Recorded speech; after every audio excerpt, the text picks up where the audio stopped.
É com muita alegria que damos início à nossa última atividade do ano de 2019, que foi um ano de muito trabalho, muita atuação política dentro da atual conjuntura do nosso país hoje. E, sem dúvida, será muito frutífero encerrarmos as atividades desse ano com a conferência do Joel Birman, intitulada A Genealogia da Fúria e da Violência na Sociedade Brasileira. Então, eu aproveito para agradecer, em nome do EMEP Rio, pela presença de todos vocês e, sobretudo, ao Joel, que aceitou generosamente o nosso convite para essa conferência.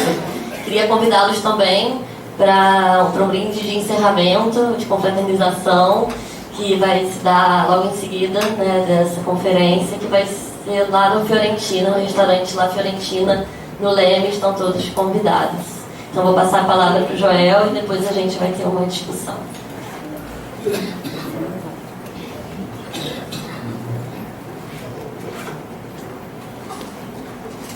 Bem, boa noite a todos. Antes de mais nada, eu queria agradecer ao EBEP esse convite de fazer essa conferência de encerramento das atividades de 2019. Né? Agradecer a vocês pela presença, por terem vindo aqui. Né? E espero que vocês não estejam curiosos com o meu atraso, mas, afinal das contas, o tráfego do Rio de Janeiro anda muito furioso desde ontem. Né? Então, eu também fui vítima da fúria do tráfego. Mas isso é importante, porque já nos coloca diretamente no nosso tema. Né? Como a Natasha falou, o que eu vou propor a fazer com vocês aqui é uma problematização da questão da fúria na sociedade brasileira contemporânea. E mais do que isso, tentar pensar essa contemporaneidade a partir de uma certa genealogia da fúria. Né? De qualquer forma, eu acho que para a abertura desse trabalho, até mesmo para nós nos entendermos a respeito do que está sendo chamado de fúria, né? A fúria é uma palavra e uma experiência que está na moda. Né? Quer dizer, ela está presente hoje na nossa contemporaneidade, não só no Brasil, mas no nível internacional.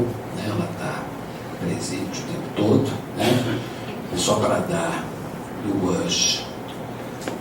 dois elementos onde esse significante fúria foi lançado, queria lembrar que em 2017 o presidente Trump, né, proclamou uma palavra de ordem de ataque militar à Coreia do Norte, intitulando essa plataforma como sendo Fogo e Fúria, Fiery and Fury. Né? Então, o Trump claramente introduziu esse significante fúria, né, para circular na agenda internacional e, ao mesmo tempo, né, nós temos a presença desse significante fúria que foi acolada às práticas do Estado Islâmico, né, quer dizer, as práticas de decapitação de pessoas, as práticas de destruição de monumentos, né, nos países ocupados por problemas de blasfêmia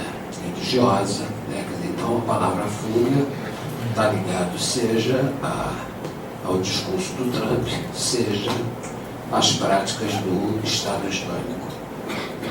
Então, essa palavra fúria que está na moda, né, a gente poderia dizer assim, a primeira proposta minha é considerar que a fúria ela é uma formação social. Né? A fúria não é apenas um estado psicológico. Né? A fúria não tem que ser psicologizada. Ela é uma formação social e, como uma formação social, ela tem dimensões psíquicas, sociais, né, éticas, né, e políticas. Então ela é multifetorizada, né, o que exige, evidentemente, que ela seja analisada daquilo que o Edgar Morin chamaria de um discurso sobre a complexidade. Né?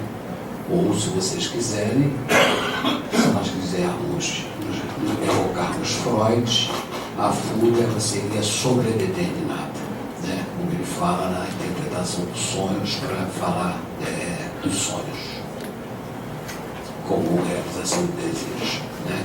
Então, a fúria exige, evidentemente, um trabalho interdisciplinar, né? Uma leitura efetivamente interdisciplinar. E o que eu vou me propor para vocês aqui é puxar um pouco dessa interdisciplinaridade a partir do campo da psicanálise, mas me permitindo, em seguida, percorrer outros registros discursivos em conjunto com esse campo estritamente psicanalítico. Tá? Então, eu acho que é o primeiro ponto que eu queria, como preâmbulo, chamar a atenção de vocês. O segundo, eu acho que localizar a emergência histórica dessa expressão fúria.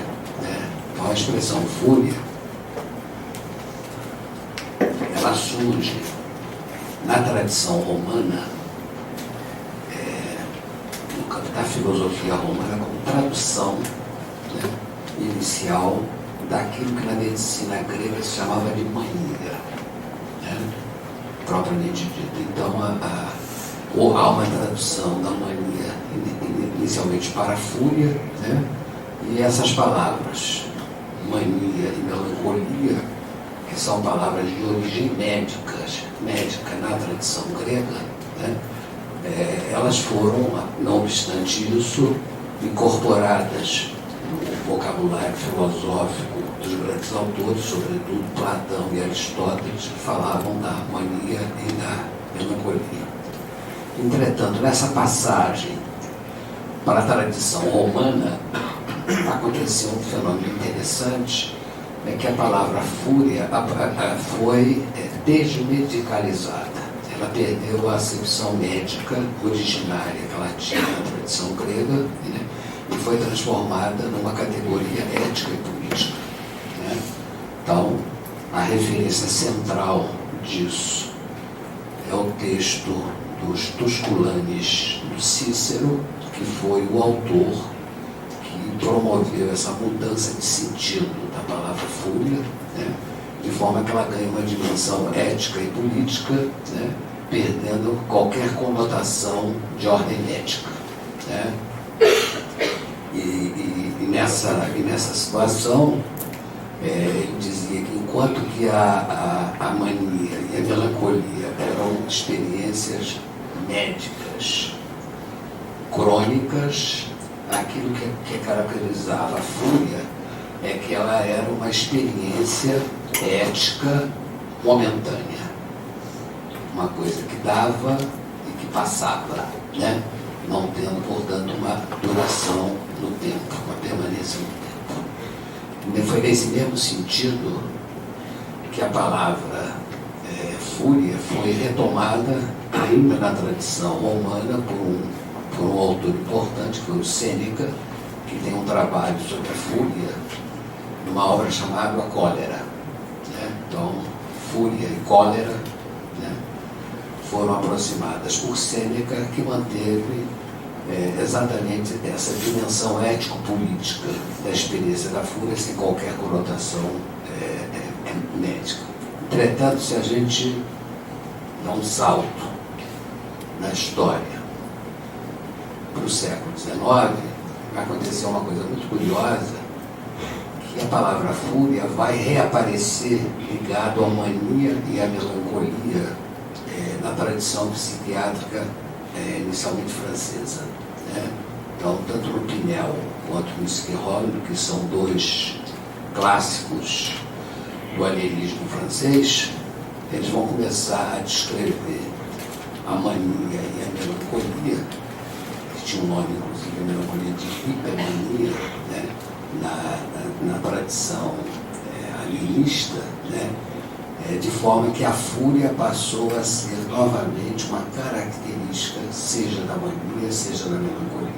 Né? Quer dizer, houve uma remedicalização da experiência da fúria, coisa que ela tinha perdido, né, na antiguidade. Entretanto, se a gente for retomar, continuando isso, né, quer dizer, Então, nesse sentido, a psiquiatria francesa remedicalizou a fúria sob a forma da mania e da melancolia, e em seguida, tanto na tradição francesa da psicopatologia quanto da tradição alemã, essa ligação da fúria com a mania e da melancolia se manteve, né, sobre a forma de se pensar a ideia de uma psicose circular que vai ser sintetizada pelo Kraepelin ao criar a ideia de uma psicose maníaco-depressiva, caracterizada pela mania, pela melancolia, e onde a fúria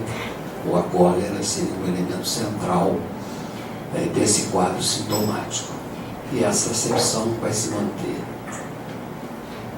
até os anos 60, pelo menos, né? Estou mudando os anos 60, porque a época foi publicado um grande livro sobre a melancolia, que é o livro do Tellenbach, né? Sobre a melancolia, onde vocês vão encontrar novamente a fúria, a cólera, como uma marca da melancolia, no sentido crepiniano do termo, né?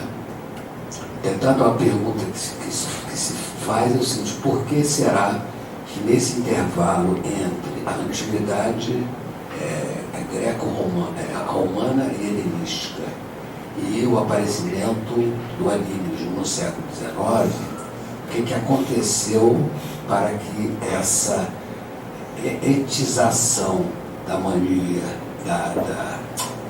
da fúria tenha se perdido e ela tenha sido retomada no campo do discurso médico? Eu acho que o que pode nos servir de indicador interessante aqui é a gente retomar algumas indicações do Michel Foucault na História da Loucura na Idade Clássica, quando ele estabelece uma história da loucura em 3 tempos, né?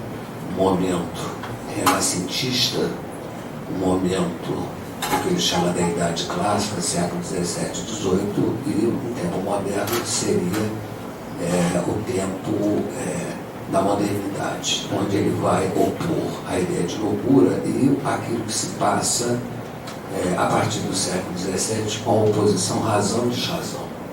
E como a criação da ideia de razão, a loucura, que era uma experiência subjetiva, onde havia sujeito e sentido, né? Ela se perde exatamente porque o sujeito dito desrazoado, né? Ele é aquele que ele não é nem sujeito, não tem sentido e não é capaz de produzir nenhuma obra porque ele é incapaz de pensar, né? Então é nesse contexto, né, que prepara o terceiro momento da história da loucura, que é provavelmente a psiquiatrização da loucura, né, com o alienismo no século XIX. É nesse momento que a fúria foi incorporada no campo da desrazão. E foi exatamente porque ela foi incorporada no plano da desrazão que o Pinel e o Schirol vão retomar a fúria como uma categoria da mania e da melancolia, né? Então, um ponto para localizar essas migrações, deslocamentos, ressemantizações da expressão fúria, né? O importante aí, né, é como é que a psicanálise pode efetivamente pensar a fúria, né, efetivamente. Eu acho que o ponto inicial a ser considerado aí, essa vai ser a proposta inicial que eu vou fazer para vocês, é que a psicanálise, ela de uma certa maneira, ela retoma a tradição antiga sobre a fúria, e não a tradição propriamente moderna psicopatologizada, né? Então, nessa incursão, né, ao mundo antigo que a psicanálise pode pensar a fúria de uma maneira diferente do que se deu a partir do Pinel e do Schirol, né? Mas para isso, metodologicamente, né, o que se impõe é o seguinte: a gente tem que pensar a ligação da metapsicologia psicanalítica com a categoria de discurso, à medida que a fúria é um discurso. Quando inicialmente eu falei que a fúria era sobredeterminada por razões ético-políticas psíquicas que a constituíam, né? Eu estava caracterizando a fúria como um discurso, né?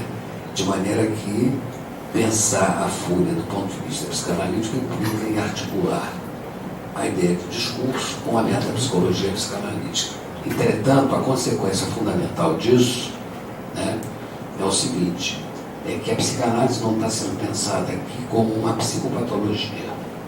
Psicanálise não é psicopatologia, nem geral, a maneira de Karl Jaspers, como ela chegou a ser pensada durante muito tempo na tradição brasileira, se é que ainda não é pensada assim, nem tão pouco de uma forma de psicopatologia fundamental, tal como Pierre Fedidar tentou repensar a psicanálise como uma psicopatologia. Então, pensar a relação entre discurso e metapsicologia implicaria em tentar descolar a psicanálise de qualquer referência psicopatológica, seja ela da psicopatologia geral, seja ela da psicopatologia fundamental. Essa, então, é a minha proposta metodológica. Então, partindo, então, para essa caracterização da articulação entre discurso e metapsicologia da fúria, né, eu diria que a fúria é uma experiência da ordem do registro do ideal. O que está em jogo na fúria é uma experiência da ordem do ideal. Né? Ela é uma variação ética, né, das paixões. Ela é uma paixão da alma. Nesse sentido, é o oposto daquilo que os antigos valorizavam tanto, que era a ideia de temperança, né, que também era uma paixão da alma. Né? Então, a fúria é uma categoria ligada ao campo dos ideais, e ela vai estar ligada à tensão existente entre aquilo que o Freud e a teoria psicanalítica chamam do eu ideal e do ideal do eu. Né? E a fúria vai estar no meio desse debate entre eu ideal e ideal do eu, como uma experiência ligada a uma forma de subjetivação eu ideal. Exatamente o que vai caracterizar a fúria é que o sujeito, na experiência da fúria, ou a coletividade tomada pela fúria, se considera como sendo o seu próprio ideal, onde ela não se submete ou não reconhece nenhum ideal outro que não seja o seu próprio centro de referência. Então, nesse sentido, a fúria é caracterizada como uma experiência do eu ideal, onde a dimensão do ideal do eu se perde. Não há nenhum critério reconhecido, transcendente a essa autorreferência em jogo. Então, esse é o primeiro ponto importante para caracterizar a fúria. O segundo ponto importante é que essa experiência eu ideal, ela vai estar inscrita no campo daquilo que o Freud chama de narcisismo das pequenas diferenças. Isto é, a fúria é uma experiência marcada pelo narcisismo das pequenas diferenças, quer dizer, no sentido que o Freud, na psicologia das massas e análise do eu, vai dizer que na modernidade avançada, no pós-guerra, no pós-Primeira Guerra, nos anos 21, já se percebia na Europa a existência de uma impossibilidade dos modernos avançados de poderem conviver com a experiência da alteridade, de não poderem conviver com uma questão do diferente. O diferente era insuportável, né? Isto é, face ao diferente, né? Na medida em que ele era diferente de mim, seja no plano individual, seja no plano coletivo, né? Seja no nível étnico, nos segmentos sociais da classe social, eu transformo o diferente num adversário e, portanto, um inimigo. E como todo inimigo, eu quero eliminá-lo através da ação da minha fúria. A fúria é uma prática de extermínio do outro. exatamente porque eu não posso conviver com a diferença do outro, porque ela ofende a minha posição eu ideal. O que implica, que vai implicar aqui no desenvolvimento que eu vou fazer para vocês, é de pensar que na experiência da fúria, na experiência do eu ideal, nós perdemos a inserção em registros mais abrangentes de pertencimento. E nós ficamos com registros particulares de pertencimento. E com isso, qualquer pessoa que faz parte de uma outra referência vai se tornar o meu inimigo a ser eliminado. Então, acho que o quadro inicial é esse. Acho que durante a análise, eu espero que isso fique menos abstrato para vocês. Então, para tentar traçar essa genealogia no campo da sociedade brasileira, da violência da sociedade brasileira, eu quero percorrer vários campos aqui. Primeiro eu quero falar um pouco das revoltas dos sistemas prisionais, depois eu quero falar do futebol, terceiro eu quero falar da fúria em certas manifestações políticas no Brasil, e quarto eu quero falar da fúria como política de Estado existente hoje no Brasil, uma prática marcada pela fúria. Então vamos começar, tudo vai se confluir, mas é uma questão de setorizar a leitura. Então, começando por certos acontecimentos do sistema prisional, certamente vocês acompanharam na época, 2017, houve um grande levante de presos nas prisões do norte do Brasil, Pará e Amazonas, onde o saldo disso foi que duas diferentes facções de grupos criminosos se atacaram, se mataram, de forma que teve uma matança da ordem entre 80 e 100 pessoas. Então, o que caracterizou isso foi um levante dos presos, mas um levante dos presos onde eles disputavam o território da prisão, evidentemente o que isso repercutia no território, no espaço social, de quem deteria uma certa hegemonia, e eles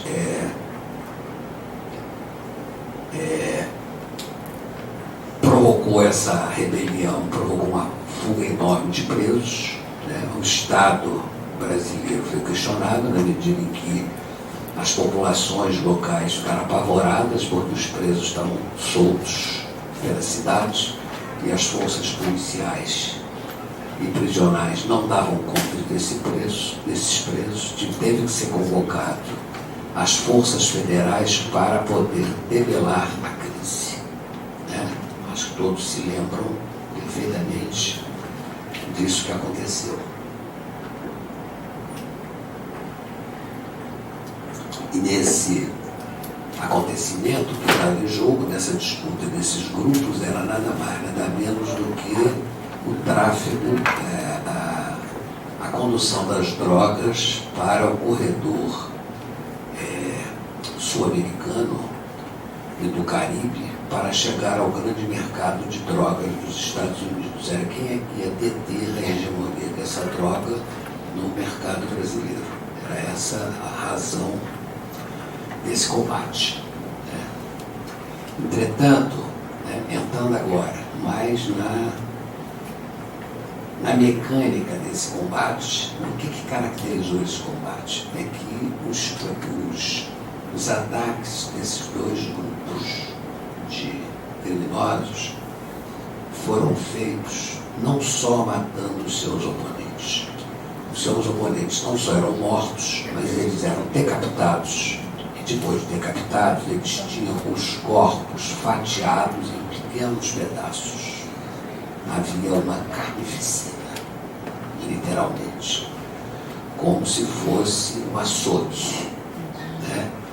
Corpos decompostos sob a ação de foices e machados,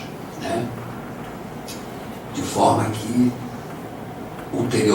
posteriormente, para que esses corpos pudessem ser enterrados, a perícia médico-legal teve que usar exame de DNA para recompor os corpos, porque os corpos eram irreconhecíveis. Tal nível de decomposição de que tinha acontecido. O que aconteceu? O que aconteceu é que essas mortes foram realizadas num estado de fúria. Para o jogo aí, uma experiência concreta do lado da hora e da fúria, onde o sujeito é tomado, né, por uma paixão ligada ao seu pertencimento a uma certa facção do narcotráfico, de forma que o outro é o inimigo mortal dele. Eles não fazem parte da mesma condição humana, né? Eles são inimigos absolutos, de forma que a partir desse referencial, eu ideal, marcado por essa economia do narcisismo, da pequena violência, que é uma descarga de fúria, né, onde eu transformo o outro em carne moída, carnificina. Evidentemente que o que está em jogo aí é uma experiência de passagem ao ato, né, no sentido que o Lacan chama da passagem ao ato. No momento da passagem ao ato, lá no seminário 10, para Angústia, ele fala que na passagem ao ato existe uma suspensão do sujeito. O sujeito entra em estado de suspensão, e a partir disso essa descarga furiosa acontece, né? E é esse momento que existe essa regressão ao campo do eu ideal e há uma suspensão do superior. O superior se suspende. É a minha forma como o sujeito se apaga, o sujeito se suspende, né? Então eu acho que a caracterização de um pertencimento parcial, acho que fica claro nessa história. Se eu pensar o outro como uma alteridade, eu não vou fazer um ato de carnificina dele, eu vou considerar de que de alguma maneira ele é igual a mim, apesar das nossas diferenças. Mas não era isso que estava no jogo, ele era meu inimigo. Então, nessa perspectiva, né, a pergunta que se coloca é exatamente porque a fúria não é um ato psicopatológico, a fúria não é um sintoma da mania ou da melancolia, mas a fúria ela é uma construção elaborada. A pergunta que se impõe inicialmente é: como é que se organiza? Qual é o paradigma que organizou essa experiência da fúria? Qual é o módulo, né, modelo que levou à construção desse sequenciamento de atos, né? Essa que é o ponto, né? Na época em que essa discussão, onde isso aconteceu, apareceram as opiniões dos jornalistas, muitos jornalistas e cientistas políticos. Os presos brasileiros estão copiando os atos do Estado Islâmico. Exatamente porque os militantes do Estado Islâmico cortavam a cabeça das pessoas, né?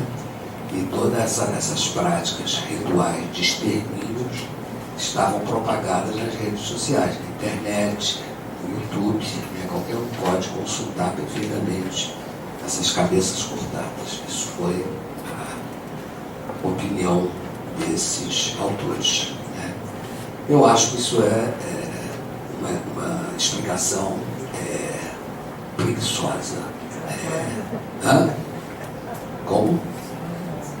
Preguiçosa e mal informada, onde falta uma certa memória histórica para circunscrever o que aconteceu.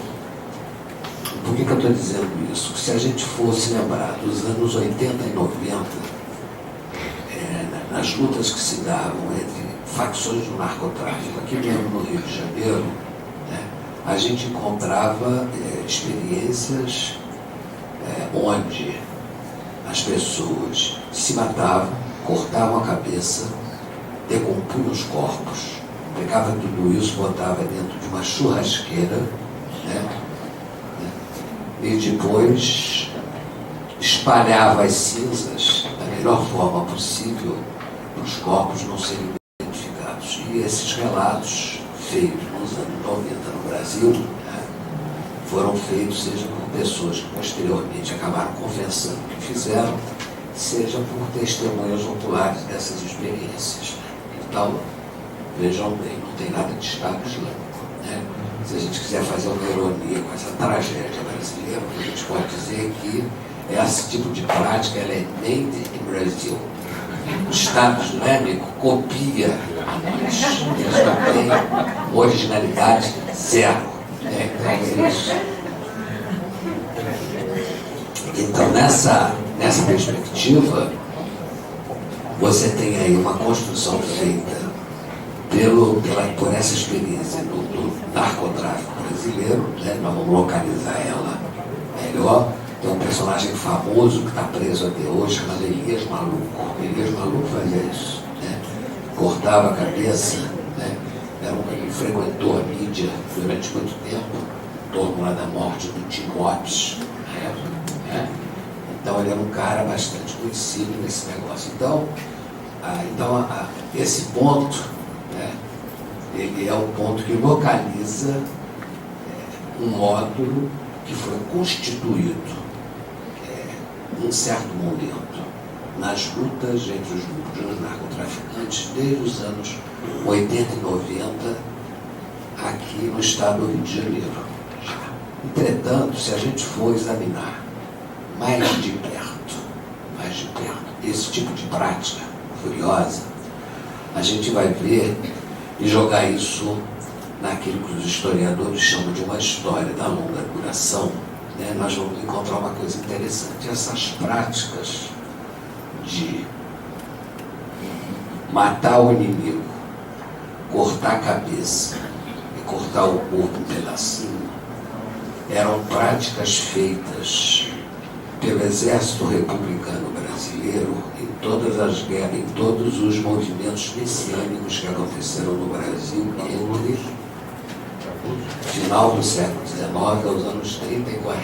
Começar por Canudos, que é a mais importante, né? Quer dizer, então, o Exército Republicano Brasileiro, que foi combater Canudos, e esse relato, vocês sabem, foi feito pelo Euclides da Cunha, né, nos sertões.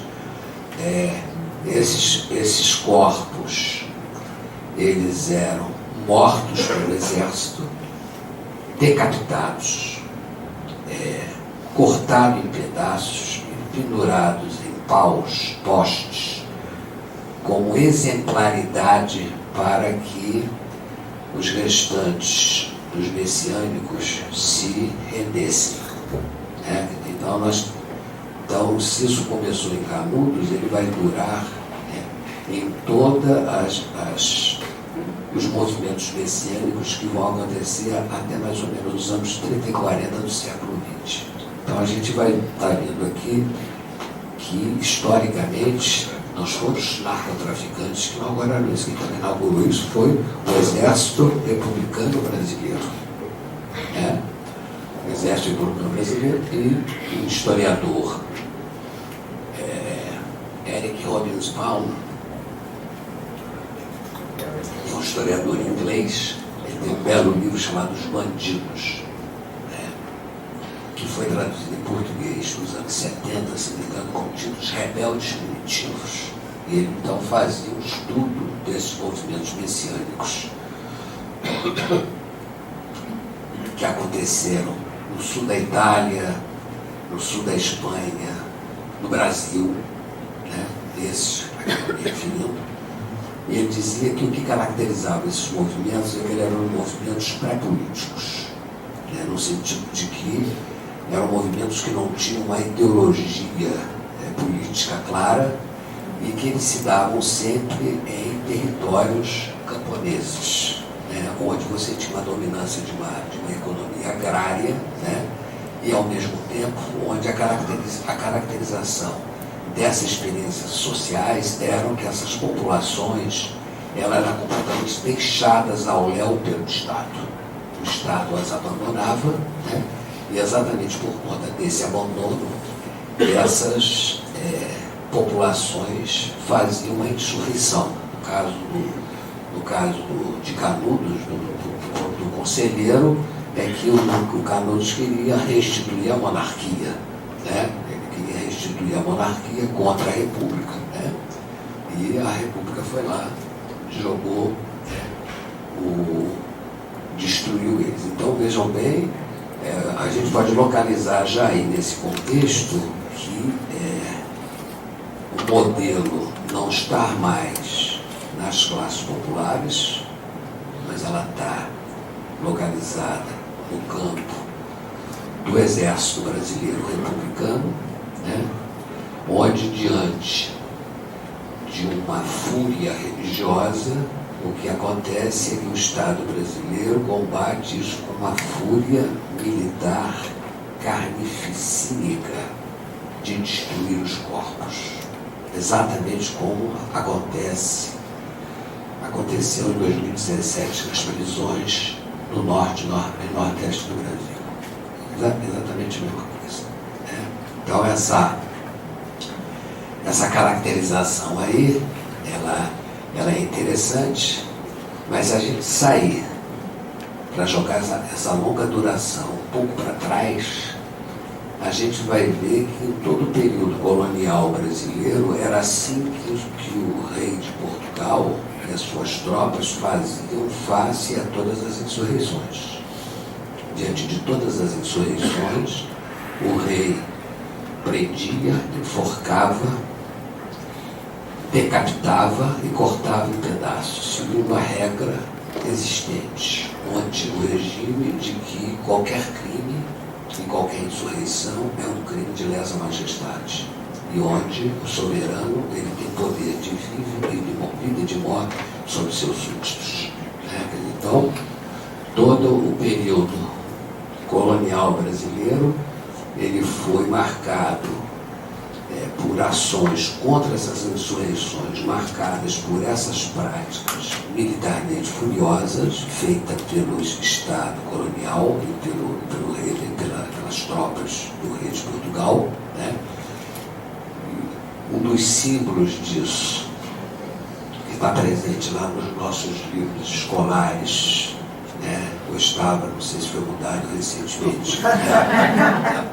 Mas estava presente antigamente, que era a história de que Tiradentes foi enforcado, decapitado, cortado em pedacinhos, e os pedaços dele foram espalhados na estrada entre Vila Rica e Rio de Janeiro, né? Então, essa imagem, que é uma imagem prototípica, né, do que foi a insurreição mineira, é um exemplo do que se passava no período colonial, tá? Então, a gente pode dizer efetivamente o seguinte: esse modelo de fúria e de carnificina, ela foi constituída pelo poder colonial brasileiro, ela foi transmitida, né, para o poder republicano, perfeitamente, da maneira como eu tentei indicar para vocês, né, de forma que aquilo que os narcotraficantes passaram a fazer depois, nos anos 80 e 90, foi fazer uma identificação com o agressor.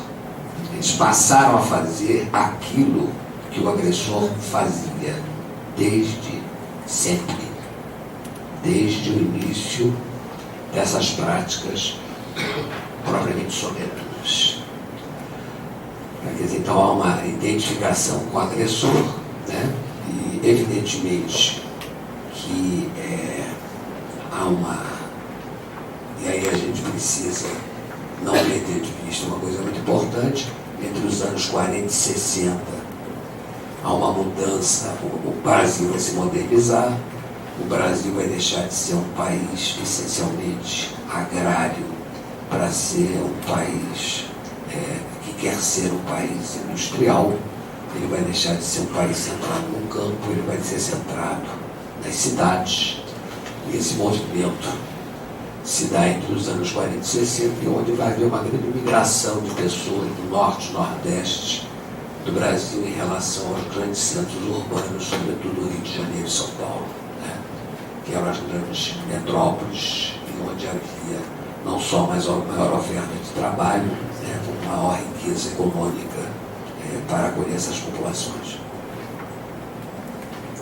E é nesse novo contexto urbano onde essas populações que vão se decepcionar, porque aquilo que foi prometido para elas não vai ser realizado, elas vão ser instaladas em favelas, nas periferias das grandes cidades, né, onde elas vão ter uma situação parecida com o que elas tinham no campo, onde o Estado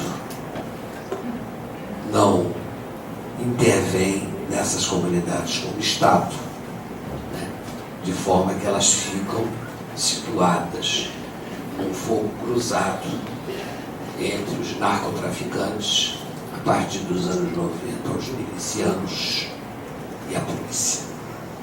Então é nesse fogo cruzado que essas guerras de facção se dão, né?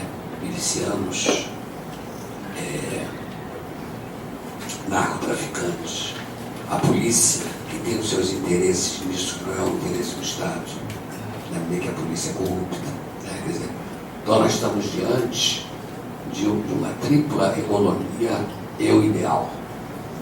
E essas populações estão situadas no meio disso, né? Elas estão nesse fogo cruzado, né?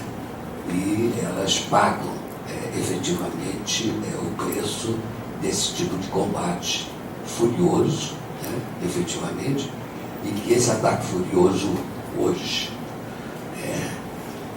onde não só essa carnificina pode acontecer, mas ela acontece através dessa fúria, que é essa morte gratuita que se dá nessas comunidades. Essa morte gratuita também é uma experiência de fúria, né? Ela também é uma experiência de fúria, na forma pela qual as pessoas são mortas, né? E a forma pela qual o Estado se coloca de uma maneira completamente irresponsável diante dessas maneiras pelas quais a polícia age nessas situações, né? Onde existe uma autorização para matar, efetivamente. Isso é uma experiência de fúria. Basta olhar para a cara do nosso governador para a gente ver que ele é um furioso, né? Sem precisar ser psiquiatra para isso, né?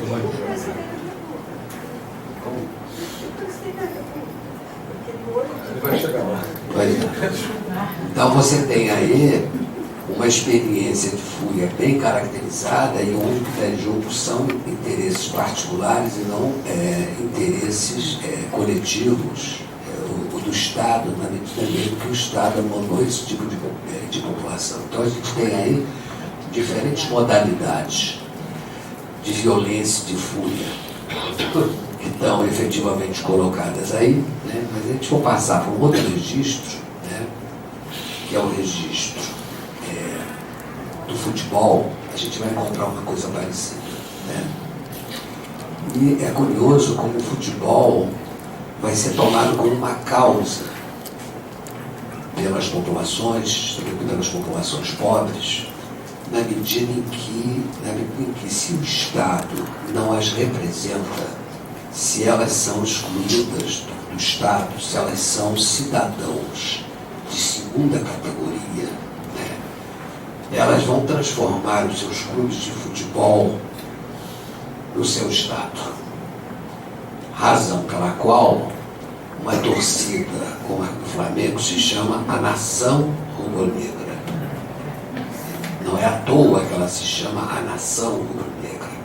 Exatamente porque ela está no lugar de um Estado que não existe. Então eu passo a investir no meu clube de futebol como sendo o meu representante mais importante do que o Estado brasileiro que não olha para mim.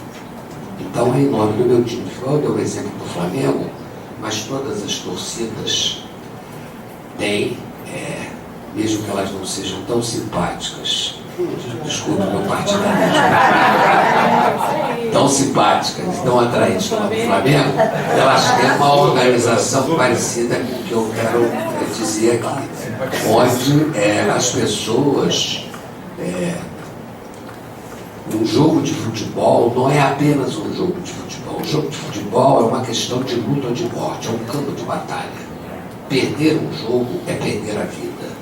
E eu transformo os torcedores do time adversário como inimigos e eu vou lá para quebrar eles, matar eles, como só ia acontecer já há alguns anos na nossa memória esportiva brasileira, né? Entre diferentes torcidas. Mesmo que a do Flamengo seja caracterizado como o time dos pobres, a representação popular, né? Quando o Flamengo ganha, eles vai ter festa na favela, né? Então, há uma representação do Flamengo como sendo o time dos pobres, de maneira que a fúria ocupa esse espaço exatamente porque eu tenho uma relação de pertencimento, eu ideal com o meu time, o time adversário é o meu inimigo, né?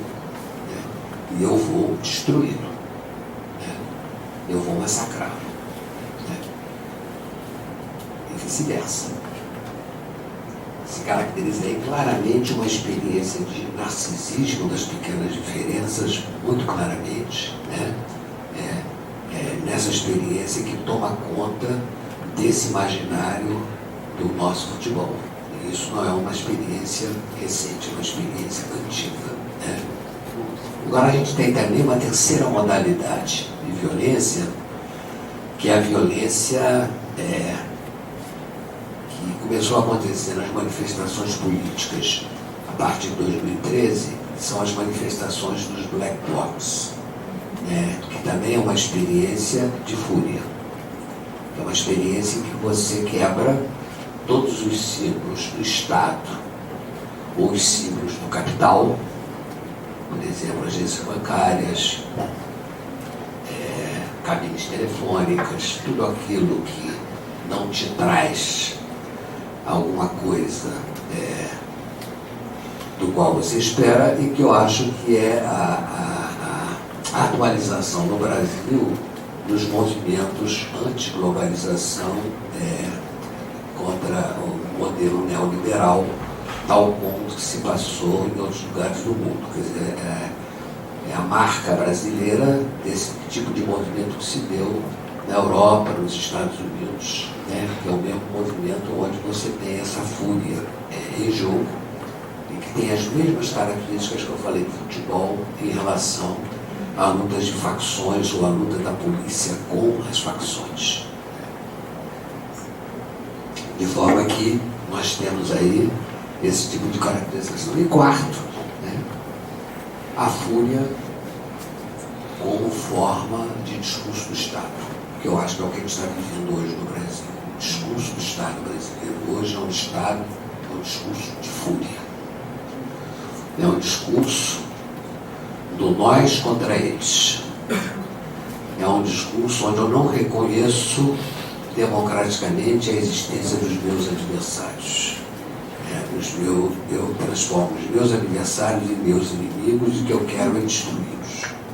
Um dos primeiros pronunciamentos do Jair Bolsonaro, quando ele assumiu a presidência da República, foi: a esquerdalha vai ter que ir embora. Isto é, ele tirou a cidadania do que ele chama de esquerdalha. Só a turma dele pode ser considerada brasileira, né? Todos os outros são inimigos. Quer dizer, o discurso do Bolsonaro é o discurso de um conquistador estrangeiro que domina um território. É desse lugar que ele pode dizer que a esquerdalha vai embora porque esse território é meu. E a partir daí, né, o que a gente pode perceber é que todo o discurso que caracteriza caracteriza, feita pelo Bolsonaro, é um discurso que não é bem um discurso, são passagens ao ato verbais. Bolsonaro não fala, ele descarrega pela boca. Descarrega pela boca. Quer dizer, não existe pensamento. Né? Não é da ordem do pensamento, não é da ordem de um argumento, não é da ordem de um contraditório. É um discurso marcado pela afirmação peremptória e é sempre uma metralhadora giratória. É nesse sentido que eu estou falando que a fala do Bolsonaro não é uma fala, ela é uma passagem ao ato verbal. Que nem aquele que disse ontem: se houver ministro corrupto, pau de arara nele. Isso é uma passagem ao ato.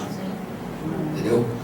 A evocação de um instrumento feito na época da ditadura militar para torturar presos políticos, né, como forma de punir ministros corruptos. Né? Então, toda a fala do Bolsonaro, ele tem um efeito dessa passagem ao ato, e ela tem um efeito sobre as pessoas que é um efeito de mortificação. Eu acho que o público que escuta as falas do Bolsonaro, eu não estou dizendo que são os adeptos de Bolsonaro, eu quero dizer que são as pessoas outras que não são adeptas dela, elas se sentem feridas de morte diante desse tipo de fala. Esse tipo de fala, ele tem um efeito mortífero. Né? Razão pela qual a gente está escutando hoje, aqui e ali, em diferentes lugares, declarações como pacientes marcados por quadros depressivos e melancólicos, onde a expressão "a minha doença se chama Brasil" está se multiplicando. E isso não é uma brincadeira, isso é uma coisa muito séria. E ela está ligada a esse tipo de discurso de terror, esse discurso furioso, onde há um movimento de ordem propriamente mortífera que atinge o corpo das pessoas, que adoece o corpo das pessoas, enquanto elas não se rearticularem para se confrontar com esse tipo de discurso de uma outra maneira, né? De forma que isso que se passa no plano do discurso furioso, que é o que eu falo, que é um discurso de morte, ele é um discurso que se expande para quê? Para você expor as pessoas em morte pelas estradas, através da suspensão dos radares, através da permissão de que você possa aumentar a velocidade sem que nada vá acontecer. Isso também é fúria, é autorização para a fúria. Da mesma forma como é autorização para a fúria, autorizar que grileiros e mineradores possam incendiar florestas. Isso se chama predação pela fúria, autorizada por esse discurso do chefe de Estado, pelo discurso do Estado. O Estado autoriza isso. Então você tem essas predações que a gente vê como ações no campo político, eles estão organizados como fúria a partir desse discurso originário, que é esse discurso dessa passagem ao ato permanente feita pela figura do presidente da República e da sua relação com o seu séquito, com as pessoas que compõem o seu grupo de pertencimento. É para os taxistas e para os caminhoneiros que essa questão da velocidade está falada. É uma política de morte voltada para passar a mão na cabeça desses infratores, contra a vida de quem atravessa as estradas. E as mortes já começaram a aparecer. Elas já apareceram.